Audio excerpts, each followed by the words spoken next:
Welcome in Informational Video Center. بسم اللہ الرحمن الرحیم۔ اللہ تبارک و تعالیٰ کے بابرکت نام سے شروع جو بڑا مہربان اور نہایت رحم فرمانے والا ہے۔ السلام علیکم ورحمۃ اللہ وبرکاتہ۔ پیارے دوستو، امید کرتے ہیں کہ آپ ایمان اور تقوی کی بہترین حالت میں ہوں گے۔ آج ہم آپ کو ایک منفرد اور بہت ہی خوبصورت واقعہ سنانے جا رہے ہیں۔ حضرت موسیٰ علیہ السلام اور ایک بے اولاد عورت کا قصہ۔ ویڈیو شروع کرنے سے پہلے نئے آنے والے تمام دوستوں سے ریکویسٹ ہے کہ ہمارے چینل انفارمیشنل ویڈیو سینٹر کو سبسکرائب ضرور کریں اور درود پاک صلی اللہ علیہ وآلہ وسلم ایک مرتبہ ضرور پڑھ لیں، کیونکہ درود پاک پڑھنے سے اللہ تبارک و تعالیٰ 10 رحمتیں نازل فرماتا ہے اور اللہ پاک آپ کی تمام مشکلات کو آسان فرما دیتا ہے۔ حضرت موسیٰ علیہ السلام اللہ تعالیٰ کے بہت ہی بہادر اور برگزیدہ بزرگ ہیں۔ حضرت موسیٰ علیہ السلام کو عصا اور ید بیضا کے نشانات معجزہ عطا ہوئے۔ اس زمانہ میں مصر سحر اور جادو کا مرکز تھا اور فن سحر شباب پر، اور مصریوں نے تمام دنیا کے مقابلہ میں اس کو اوج کمال تک پہنچا دیا۔ قرآن مجید میں حضرت موسیٰ علیہ السلام کا ذکر 136 مرتبہ مختلف صورتوں میں مختلف تعداد میں آیا ہے۔ یہاں آپ کو کلیم اللہ کا لقب بھی دیا گیا۔ اس لقب کی وجہ یہ تھی کہ آپ علیہ السلام اللہ تبارک و تعالیٰ سے باتیں کیا کرتے تھے اور باتیں کرنے کے لیے ایک مخصوص جگہ کا انتخاب کیا گیا تھا جسے کوہ طور کے نام سے جانا جاتا ہے۔ اللہ تعالیٰ سے بات کرنے کا یہ شرف آپ کے علاوہ کسی اور کے پاس نہیں تھا۔ حضرت موسیٰ علیہ السلام معمول کے مطابق اللہ تبارک و تعالیٰ سے ملاقات کے لیے کوہ طور کی طرف روانہ تھے کہ راستے میں آپ کو ایک عورت نظر آئی جو کہ زاروں قطار رو رہی تھی۔ آپ علیہ السلام کا دل ویسے ہی بہت زیادہ نرم تھا، تو اس عورت کو دیکھ کر آپ خود بھی غمگین ہو گئے۔ حضرت موسیٰ علیہ السلام سے رہا نہ گیا اور اس عورت سے اس کی پریشانی کی وجہ پوچھی، تو اس عورت نے بتایا کہ وہ بے اولاد ہے اور لوگ اسے بانجھ ہونے کا طعنہ دیتے ہیں۔ اس عورت نے حضرت موسیٰ علیہ السلام سے گزارش کی کہ وہ اللہ تعالیٰ سے یہ دریافت کرے کیا اس کو کبھی اولاد ہوگی یا نہیں۔ وہ عورت جانتی تھی کہ حضرت موسیٰ علیہ السلام اللہ تعالیٰ سے ہم کلام ہوتے ہیں۔ حضرت موسیٰ علیہ السلام نے اس عورت کو یقین دلایا کہ وہ اللہ تعالیٰ سے اس معاملے کا ذکر ضرور کریں گے، اور اس کے بعد آپ پھر سے کوہ طور کی طرف چل دیے۔ اللہ تعالیٰ سے ملاقات کے دوران ہی حضرت موسیٰ علیہ السلام نے عورت کا ماجرا بیان کیا، تو اللہ تعالیٰ نے حضرت موسیٰ علیہ السلام کو بتایا کہ اس عورت کی قسمت میں یہی لکھا ہے کہ اسے کبھی اولاد نہیں ہوگی، اور اس عورت کو چاہیے کہ اس پر جو آزمائش آئی ہے اس پر صبر کرے۔ آپ علیہ السلام یہ سن کر خود بھی غمگین ہو گئے۔ جب آپ علیہ السلام کوہ طور سے واپس لوٹے تو اس عورت کو اس جگہ بٹھایا۔ وہ آپ صلی اللہ علیہ السلام کی ہی منتظر تھے۔ حضرت موسیٰ علیہ السلام نے عورت کو اللہ کا فیصلہ سنایا۔ عورت یہ سن کر بہت زیادہ روئی۔ آپ علیہ السلام نے اس عورت کو تسلی دی اور یہ بھی کہا کہ اللہ تعالیٰ کے ہر فیصلے میں بہتری ہوتی ہے، اس لیے وہ صبر سے کام لے۔ اولاد اللہ تعالیٰ کے لیے ہی ہوتی ہے، وہ جسے چاہے بیٹیاں عطا فرمائے یا جسے چاہے بیٹے اور جسے چاہے دونوں ہی عطا فرما دے۔ اس واقعے کو بہت عرصہ گزر چکا تھا۔ ایک دن اس عورت کے گھر کے قریب سے ہی ایک درویش روٹی کا سوال کر رہا تھا۔ عورت کے کان میں جب اس درویش کی آواز پڑی تو اسے رک جانے کا کہا اور کچھ دیر کے بعد اس کے لیے روٹی لے کر آئے۔ پھر درویش نے عورت کو اولاد عطا ہونے کی دعا دی۔ اور ایسا ہوا کہ اللہ تبارک و تعالیٰ نے اس درویش کی دعا قبول کر لی اور عورت کو اولاد کی نعمت سے نواز دیا۔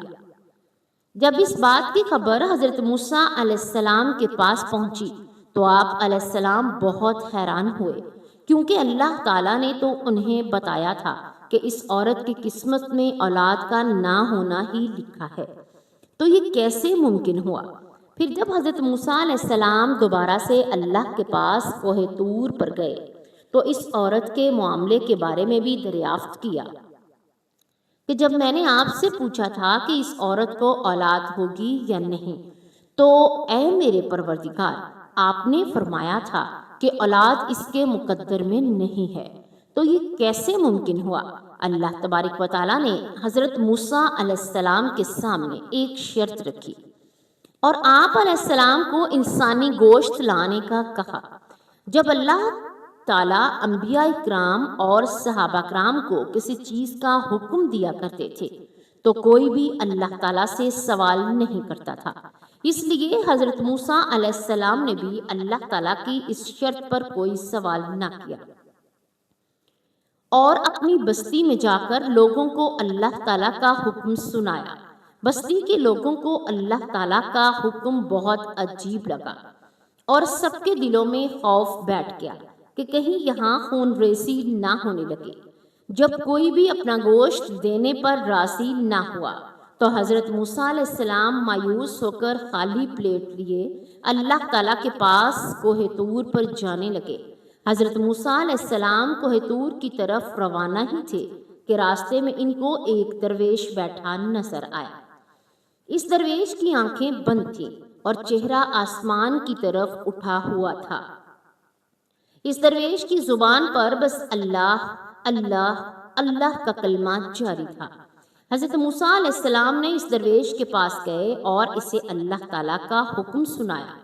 اس درویش نے آنکھیں کھول کر آپ کی طرف دیکھا اور اپنا بازو آپ علیہ السلام کے آگے کر دیا اور کہا کہ میں حاضر ہوں۔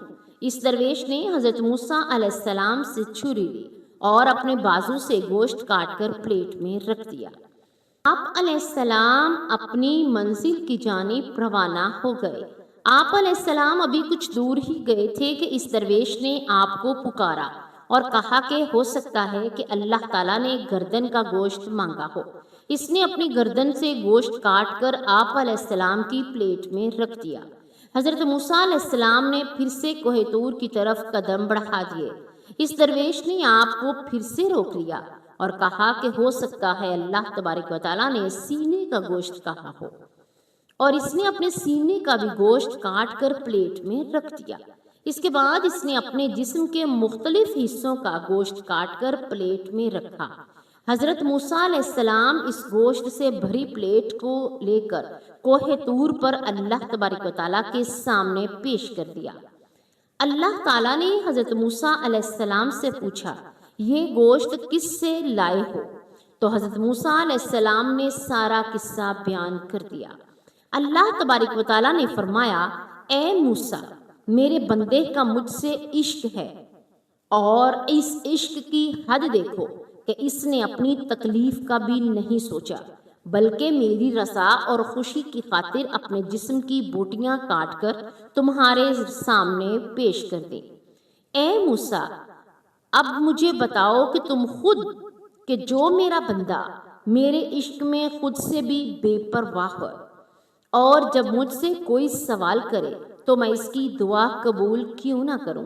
اے موسیٰ، یہ میرا وہی بندہ ہے جس نے مجھ سے اس عورت کے حوالے سے سوال کیا تھا۔ میرے اس نیک بندے نے مجھ سے عورت کے لیے اولاد کی دعا کی تھی، تو بھلا میں کیسے اس کی حاجت کو پورا نہ کرتا؟ یہی وجہ ہے کہ میں نے اس کی تقدیر میں لکھے کو پلٹ دیا۔ جو بندے میری خاطر اپنے آپ کو قربان کرنے کے لیے راضی ہو جاتے ہیں تو میں ان کی بات کو کیسے رد کر سکتا ہوں؟ موسیٰ علیہ السلام کی یہ بات سن کر بہت حیران اور خوش ہوئے۔ تو دوستو، اس چھوٹے سے قصے سے ہمیں یہ سبق ملتا ہے کہ اللہ تبارک و تعالیٰ نے جو بھی ہمیں زندگی میں عطا کر رکھا ہے اس پر شکر گزاری کرنی چاہیے اور دوسروں کی مدد میں پیش رہنا چاہیے۔ آپ کو نہیں پتا ہوتا کہ کون سا عمل اللہ تعالیٰ کو بہت زیادہ پسند آ جائے اور آپ کا کام ہو جائے۔ اور جب بھی اللہ تعالیٰ کے لیے قربانی دینے کا موقع ملے تو اپنی جان بھی دینے سے گریز نہ کریں۔ اللہ تعالیٰ ہم سب کو اپنے حفظ و امان میں رکھے، آمین یا رب العالمین۔ دوستو، ہماری آج کی ویڈیو کے بارے میں اپنی رائے ضرور دیں۔ ویڈیو اچھی لگے تو لائک کریں، شیئر کر دیں، اور اللہ تبارک و تعالیٰ آپ سب کا حامی و ناصر ہو، آمین ثم آمین۔